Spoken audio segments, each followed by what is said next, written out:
SFI നേതാവ് അഭിമന്യു കൊല്ലപ്പെട്ട കേസിലെ രേഖകൾ കാണാതായ സംഭവത്തിൽ ഹൈക്കോടതി രജിസ്ട്രാർക്ക് പരാതി നൽകി. 2018-ൽ പോലീസ് അന്വേഷണം പൂർത്തിയാക്കിയെങ്കിലും വിചാരണ നടപടികൾ ഇതുവരെ പൂർത്തിയായിട്ടില്ലെന്നും പരാതിയിൽ പറയുന്നു. ഓൾ ഇന്ത്യ ലോയേഴ്സ് യൂണിയൻ യുവ അഭിഭാഷക സമിതിയാണ് പരാതി നൽകിയത്. അഭിമന്യുവിനെ കൊലപ്പെടുത്തിയ കേസിലെ രേഖകൾ കാണാതായ സംഭവത്തിൽ നടപടി സ്വീകരിക്കണമെന്നാവശ്യപ്പെട്ട് ഓൾ ഇന്ത്യ ലോയേഴ്സ് യൂണിയൻ യുവ അഭിഭാഷക സമിതി ഹൈക്കോടതിയിൽ രജിസ്ട്രാർക്ക് പരാതി നൽകി.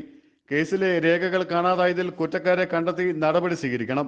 വിചാരണ സമയബന്ധിതമായി പൂർത്തിയാക്കണമെന്നും പരാതിയിൽ ആവശ്യപ്പെടുന്നു. 2018-ൽ പോലീസ് അന്വേഷണം പൂർത്തിയാക്കിയെങ്കിലും വിചാരണ നടപടികൾ ഇതുവരെ പൂർത്തിയായിട്ടില്ലെന്നും പരാതിയിൽ ചൂണ്ടിക്കാട്ടുന്നു.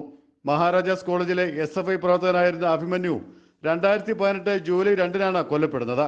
ആ വർഷം തന്നെ പോലീസ് കുറ്റപത്രം സമർപ്പിച്ചിരുന്നെങ്കിലും വിചാരണ നീണ്ടുപോകുകയായിരുന്നു. സെൻട്രൽ പോലീസ് സമർപ്പിച്ച രേഖകൾ സെഷൻസ് കോടതിയിൽ നിന്നും കാണാതായ വിവരം ജഡ്ജിയാണ് ഹൈക്കോടതിയെ അറിയിച്ചത്.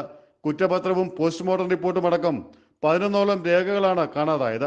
എറണാകുളം പ്രിൻസിപ്പൽ സെഷൻസ് കോടതിയുടെ സേഫ് കസ്റ്റഡിയിൽ നിന്നാണ് ഇവ അപ്രത്യക്ഷമായത്. അഷ്റഫ് കരിപ്പായിൽ, ജയ്ഹിന്ദ് ന്യൂസ്, കൊച്ചി.